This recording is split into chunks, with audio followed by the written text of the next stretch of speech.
Bienvenidos y bienvenidas a este cuarto episodio sobre conceptos, teorías, esta serie en la que intentamos tratar de manera un poco oral, ¿no? y teórica conceptos que nos puedan ayudar al aprendizaje del Jiu-Jitsu y las artes marciales en general.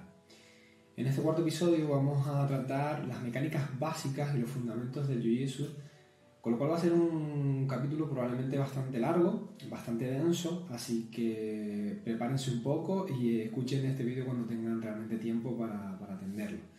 Estas mecánicas básicas que vamos a dar son 4. La primera de ellas va a tratar sobre la palanca y el punto de apoyo, la segunda de ellas sobre la direccionalidad de la fuerza, la tercera el Kuzushi, o en español el desequilibrio, y la última los enganches y las cuñas. Como digo, un vídeo un tanto denso, pero bastante importante y que sin duda nos ayudará a comprender un poquito más el Jiu-Jitsu a nivel teórico, pero que también, como digo, puede ser aplicado a otras artes marciales. Sin más, pasamos al primer punto de todos, la palanca. Este concepto es el primero y quizás más importante y característico del propio Jiu-Jitsu.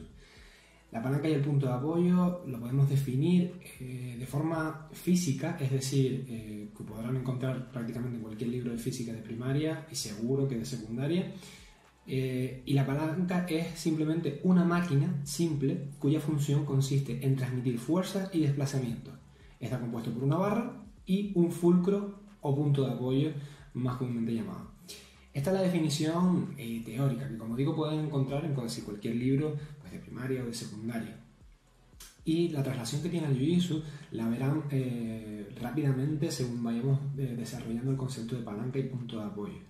Para que lo tengamos en cuenta, existen 3 tipos de palancas. Están las palancas de primer grado, de segundo grado y de tercer grado. Vamos a verlas en detenimiento y vamos a ver cuáles se aplican en según qué movimientos y en según qué técnicas en Jiu-Jitsu. En la palanca de primer grado, el punto de apoyo se encuentra situado entre la potencia y la resistencia. En el cuerpo humano tenemos como ejemplo el conjunto de tríceps braquial, codo y antebrazo. ¿Vale?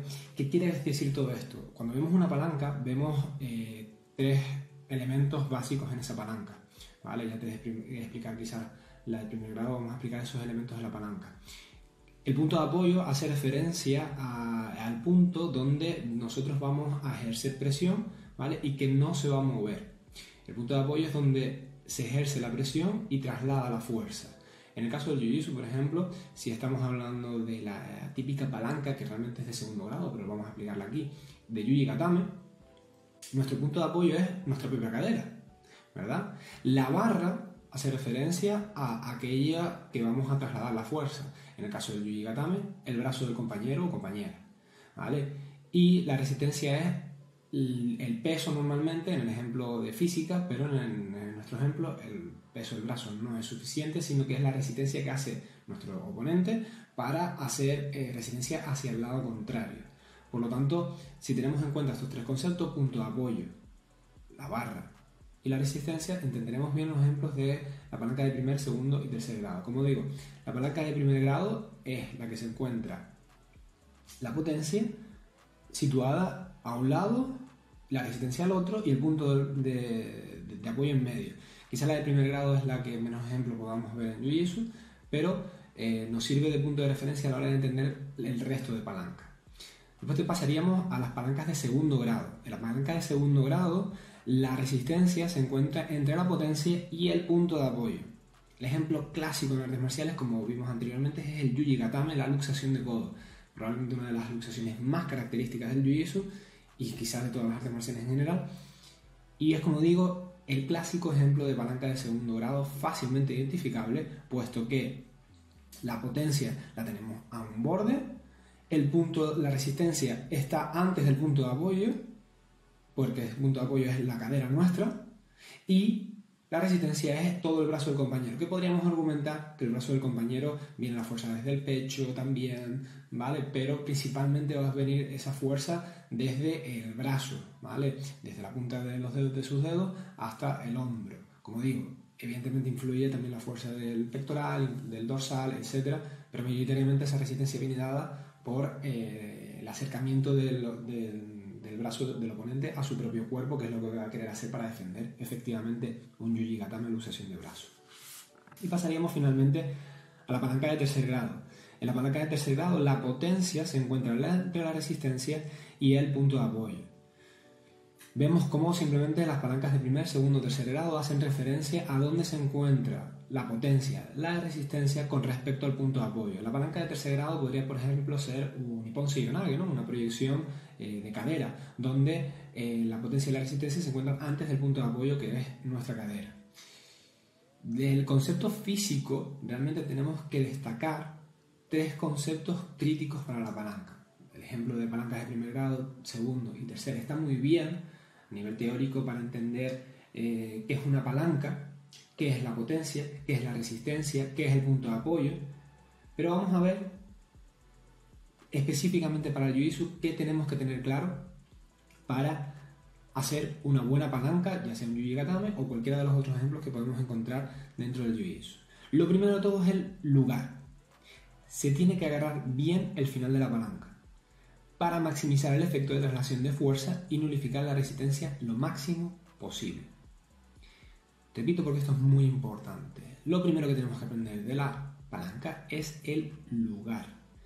Al aplicar una palanca, si no agarramos al final de la palanca, todo el principio físico que estamos aplicando se va por la borda y lo único que estamos aplicando es fuerza.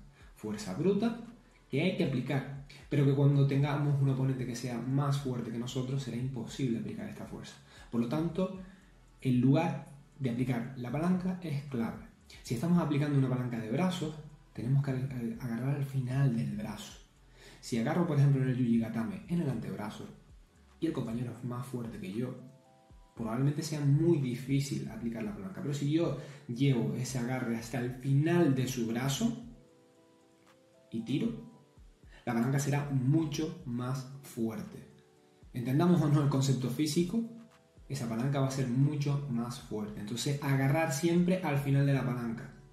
Analizar bien cuál es el final de esa palanca, puesto que en articulaciones más complejas, como de las piernas, puede ser un poquito más difícil encontrar esa traslación, pero en luxaciones mucho más sencillas, como la palanca de brazos, es realmente sencillo ver si estoy agarrando bien o mal. Lo segundo es la resistencia.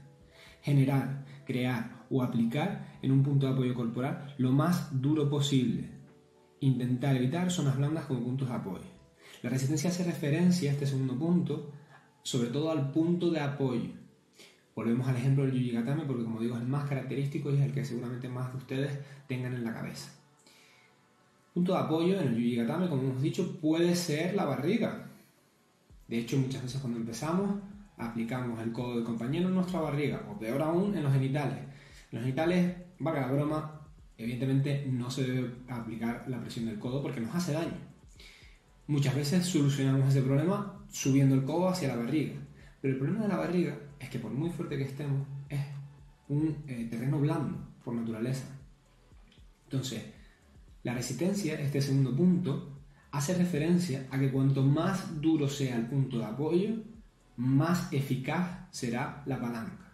Ahora vámonos al ejemplo de ese libro de infantil, donde nos explicaban, o de infantil no, de primaria, perdón, donde nos explicaban realmente el punto de apoyo, ¿no? Con el típico ejemplo de un elefante en un extremo y una palanca súper larga y una persona empujando. Si ese punto de apoyo, en vez de una roca o un bloque de hormigón o un plomo, fuera una caja de goma espuma, esa palanca es inservible. Por muy resistente que sea el palo, por muy largo que sea el palo, si el punto de apoyo no tiene suficiente resistencia, las palancas son inútiles. Por lo tanto, en posiciones como el Yuji Gatame, no busquemos poner el codo del oponente en mi barriga, sino en la cadera. El hueso de la cadera, por su propia configuración ósea, no va a ceder. Por lo tanto, la palanca se incrementará muchísimo la resistencia y su efectividad. Los puntos de apoyo son tan importantes como el lugar de aplicación de la palanca. Y por último, vemos de los 3 puntos que tenemos que trasladar a nuestro Jiu-Jitsu, es la elevación. Elevar el punto de apoyo en la medida de lo posible facilita el trabajo de la potencia con respecto a la resistencia. Este punto quizás es el que menos fallamos, pues es el que vemos más en competiciones, en vídeos, y es cuanto más elevo, ¿vale?, el punto de apoyo, más facilito el trabajo de la potencia, es decir, más facilito el trabajo de la palanca. Es decir, si en el Yuji Gatame mi punto de apoyo es la cadera y yo elevo esa cadera a la vez que llevo el brazo para abajo, el resultado será mucho más devastador que si no hay esa elevación de cadera.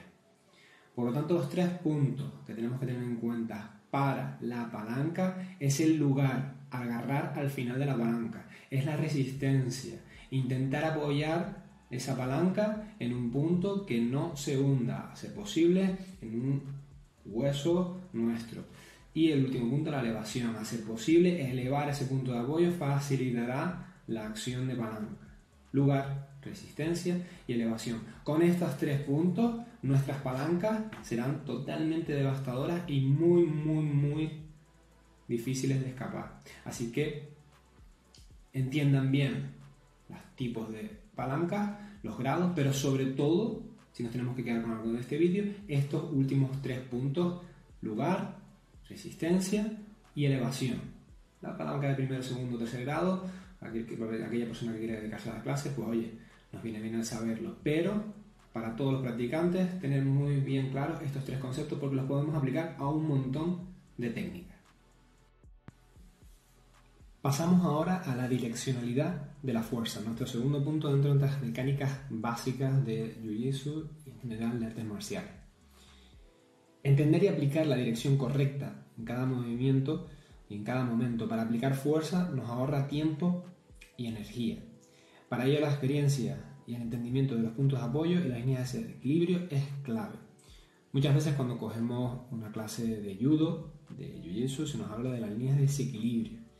Y es muy importante saber hacia dónde aplicar nuestra fuerza. Esto puede ser aplicado en golpeos, en derribos y en suelo.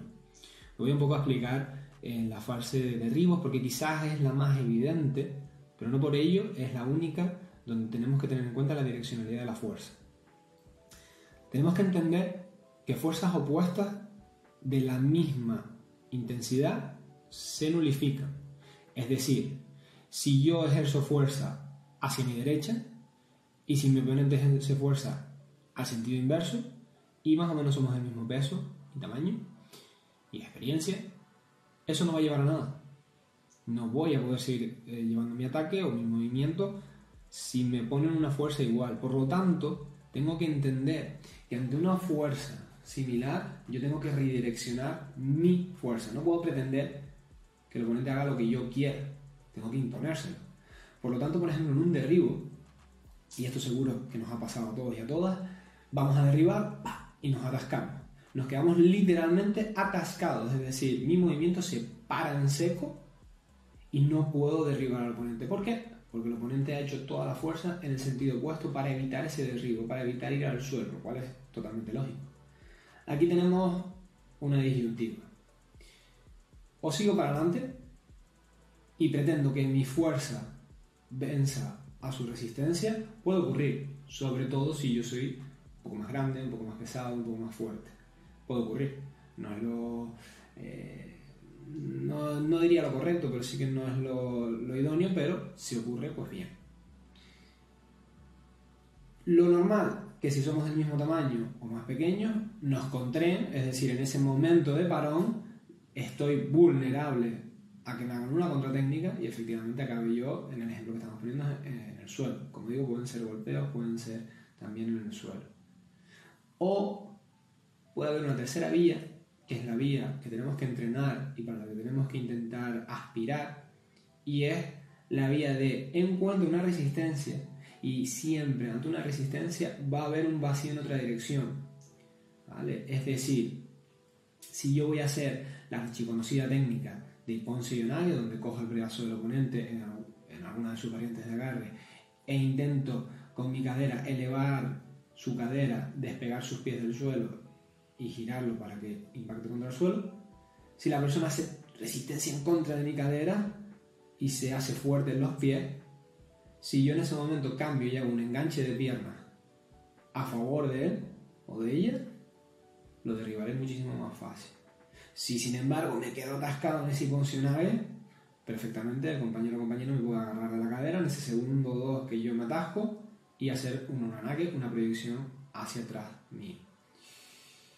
Como digo, la direccionalidad de la fuerza es quizás difícil ahora de explicar de forma oral, pero como digo, creo que todos hemos encontrado ese ejemplo donde nos atascamos.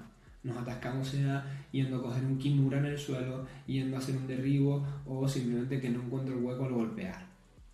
Y lo único que intentamos explicar con este punto es que toda resistencia que se me ofrece tiene una contrapartida. Es decir, si me empujan muy fuerte con los brazos hacia mí, esa persona, si yo me quito y hago, por ejemplo, un sasai, ¿vale? una especie de zancadilla con uno de mis pies, esa persona es muy vulnerable al sasai o a un tomoe nage, porque me está empujando fuerte. Pero si yo intento empujar en contra de esa fuerza, normalmente eso no va a acabar bien. Entonces, ante esos choques de fuerza, ante esos choques de fuerza y resistencia, intentar buscar cuál es la línea de desequilibrio de mi oponente y atacarla. Y ser consciente también de mis líneas de desequilibrio. Saber que si yo estoy haciendo cualquier técnica, saber cuál es la probabilidad de que me ataquen en la siguiente. ¿Por qué? Porque si fallo, sé que me van a venir por ahí.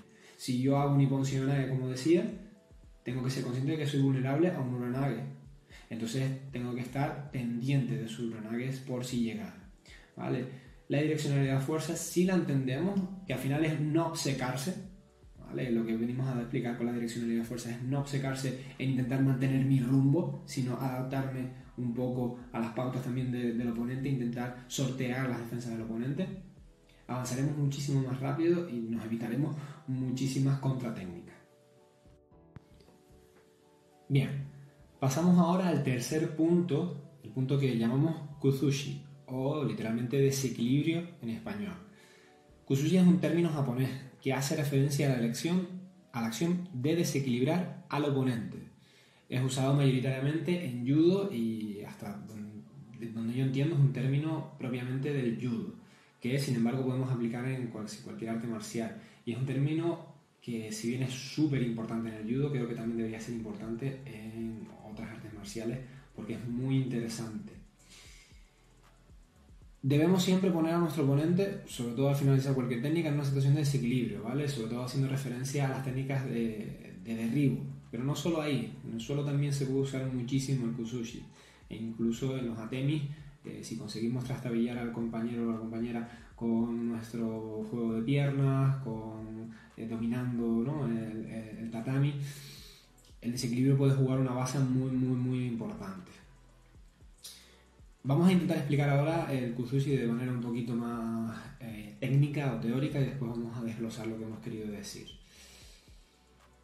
Para que entendamos el Kuzushi debemos entender que cualquier cuerpo posee un centro de gravedad, allí donde se considera que se reúnen todas las fuerzas que actúan sobre cada punto de apoyo. Entonces tenemos que entender que cualquier cuerpo posee un centro de gravedad, ¿vale? Quedémonos con esa clave. Cualquier cuerpo posee un centro de gravedad, simple y llanamente. La línea de gravedad es la recta que incide en el centro de sustentación, delimitada por los pies de la persona en posición natural. Si hemos dicho que cualquier cuerpo posee un centro de gravedad, tenemos que entender que hay una línea de gravedad que va desde ese centro hasta el suelo, o un poquito antes del suelo, de hecho. Y esa línea de gravedad coincide desde el centro de gravedad hasta en la mitad de las dos piernas.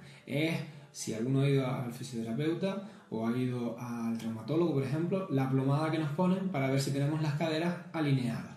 Muchas veces, si tenemos las caderas alineadas, esa plomada, que es literalmente un hilo que nos ponen en el ombligo y que cae con un plomo hacia abajo entre nuestros pies, entre nuestros tobillos, si esa plomada se gira hacia un lado o hacia el otro, probablemente tengamos una pequeña desequilibrio en las caderas, más hacia la derecha o más hacia la izquierda. Y puede ser malo porque al final nos afecta la pisada, nos genera dolores, etcétera, etcétera.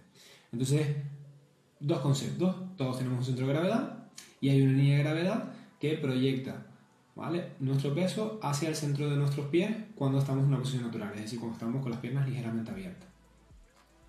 Cuando esa línea de gravedad sale fuera del área de sustentación, se dice que perdemos el equilibrio, y dependiendo de la magnitud de esta pérdida, nos caemos o bien hacemos algunas contorsiones hasta volver a mantener y conseguir el equilibrio.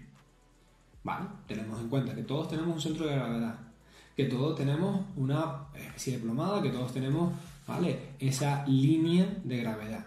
Y que cuando esa línea de gravedad se nos mueve, por cualquier razón, el cuerpo tiende o bien a caerse o, mayoritariamente, a reajustarse para evitar esa caída. Siempre decimos, ¿verdad?, que los derribos, en mi opinión personal, y esto ya es una opinión meramente personal, la fase de derribo es la más complicada de la lucha. ¿Por qué? Porque siempre es el mismo ejemplo. Nos pegamos toda la vida practicando para no caernos. Desde que somos pequeñitos, y si alguno tiene ahora cerca algún bebé, se fijará que cuando empieza a caminar, cuando pasa de gatear a caminar, está todo el rato practicando el ¿qué? No caerse.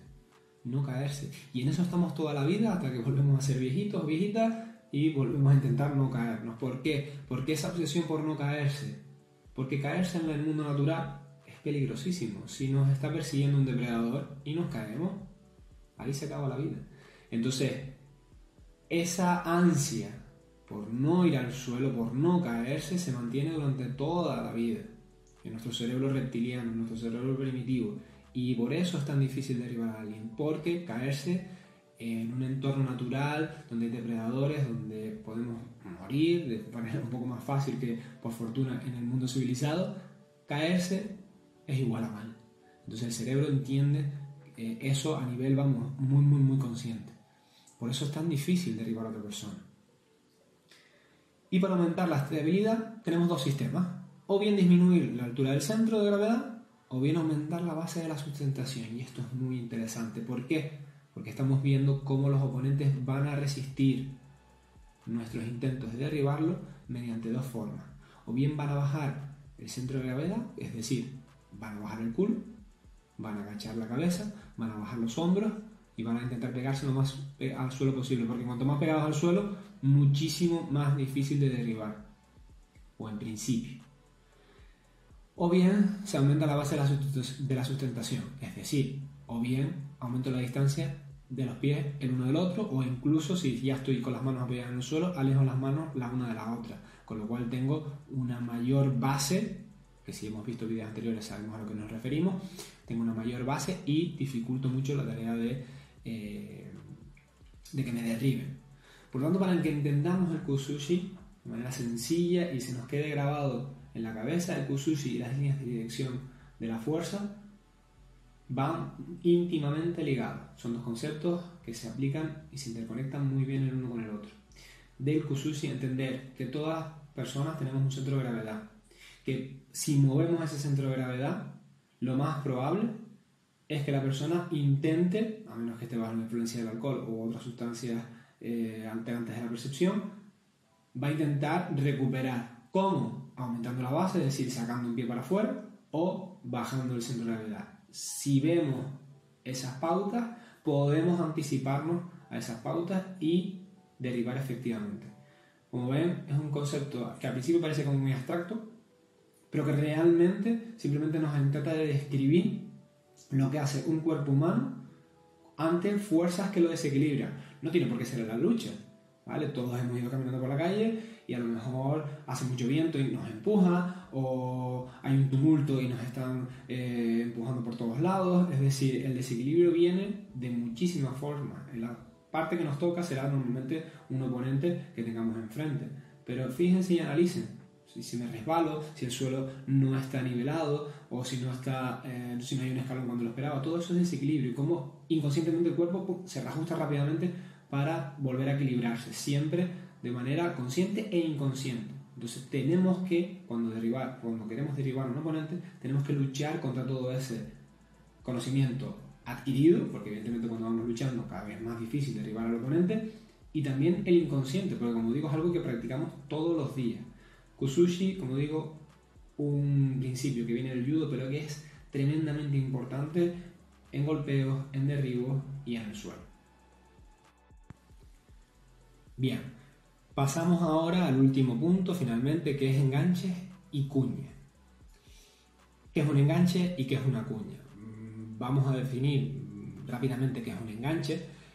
puesto que es lo más sencillo de las dos descripciones, y cómo están interconectadas la una con la otra. Enganche simplemente es acoplar mi masa corporal a la de mi oponente. Esto se puede dar más comúnmente en el suelo, pero también se tiene que dar en la fase de derribos para poder derribar al oponente. Es decir, yo tengo que enganchar mi masa corporal mediante mis enganches y agarres a mi oponente. Simplemente entender que hay dos tipos de enganches, los simples y los reforzados. Un enganche simple es aquellos que solo se dan a un lado o zona del cuerpo.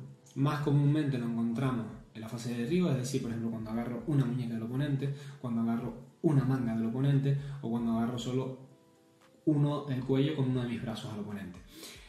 Esto hace un enganche simple. También se puede dar en el suelo, pero como digo, es más común en la fase de derribo. Y los enganches reforzados son enganches aplicados a ambos lados del cuerpo. Es decir, por ejemplo, cuando tengo el control lateral, tengo uno de mis brazos controlando sus cervicales por uno de sus lados, y tengo el otro de mis brazos controlando el hombro por el otro de sus lados, es decir, uno por el lado izquierdo de su cuerpo y otro por el lado derecho de su cuerpo. ¿Vale? Si por ejemplo en la fase de derribo también se pueden dar, lo que pasa es que es más difícil puesto que hay que luchar esos agarres muchísimo más, y es por ejemplo cuando tengo pues la solapa del oponente y una de sus muñecas, ¿vale? Mi oponente no tiene nada de agarres contra mí. Eso sería un enganche reforzado en derribo, que sería muy beneficioso para mí.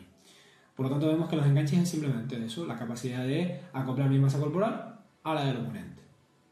Y vemos ahora qué es la cuña, que sí que es un concepto un poquito más complejo.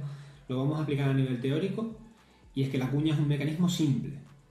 Técnicamente es un doble plano inclinado portátil que sirve para hender o dividir cuerpos sólidos, para ajustar o apretar uno con otro, para calzarlos o para rellenarlos.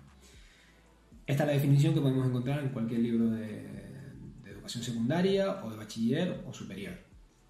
La cuña, para que la tengamos en mente, la cuña física básica y clásica sería el hacha.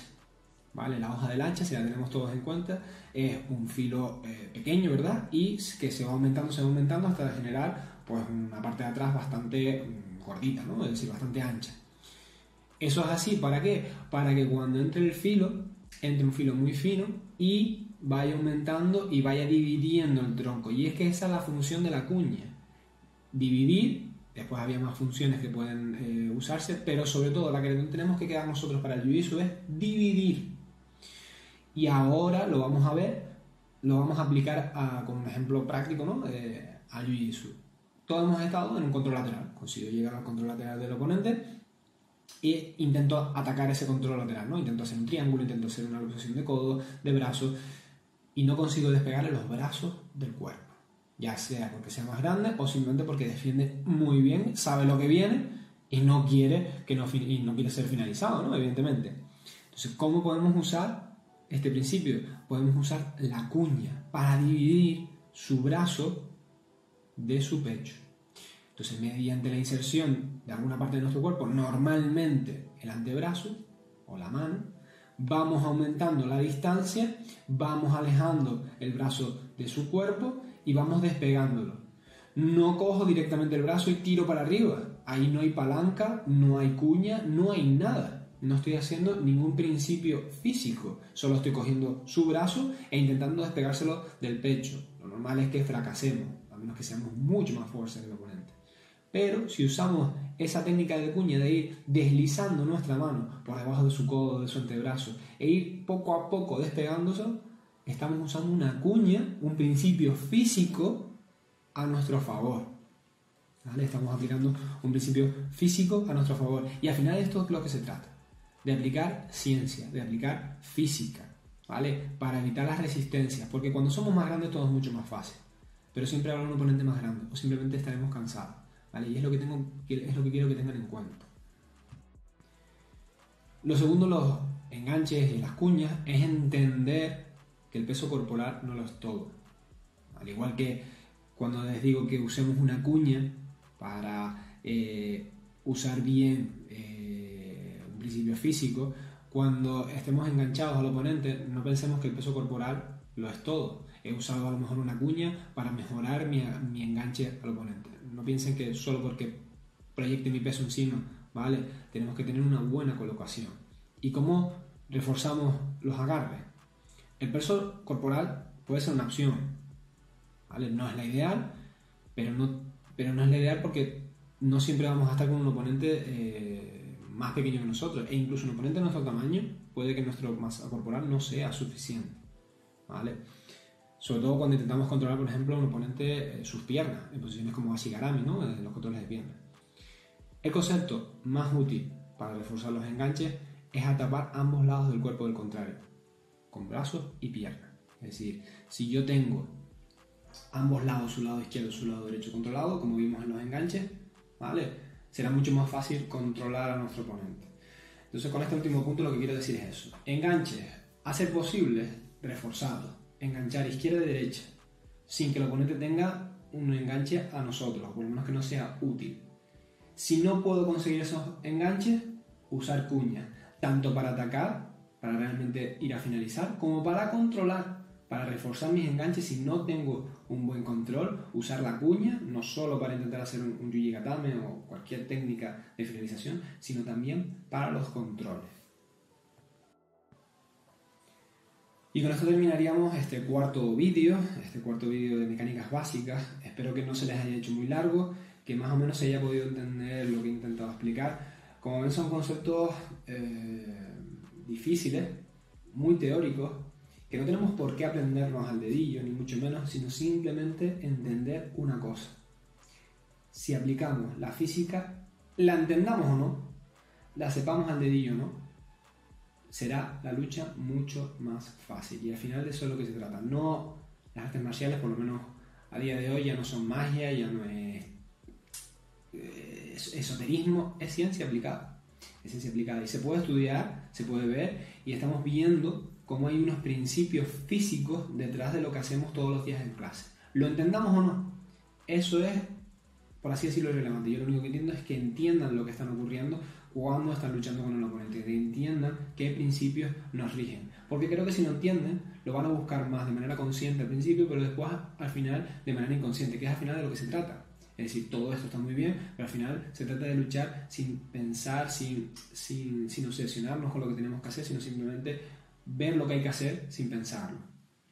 Entonces, creo que estos vídeos ayudan muchísimo, sobre todo a desmitificar un poco lo que hacemos, a que simplemente entender que es física y ya está. Lo entendamos, como digo, o no muy bien o no mucho, pero ya digo, siempre que haga fuerza bruta, entender que estoy simplemente aplicando fuerza bruta y que si sale, pues bien, pero que no es lo ideal, y siempre que use la física a mi favor, con palancas, con cuñas, con la direccionalidad de la fuerza, con el desequilibrio, entender que estoy aplicando un principio físico y que por lo tanto ese es el camino que tengo que hacer.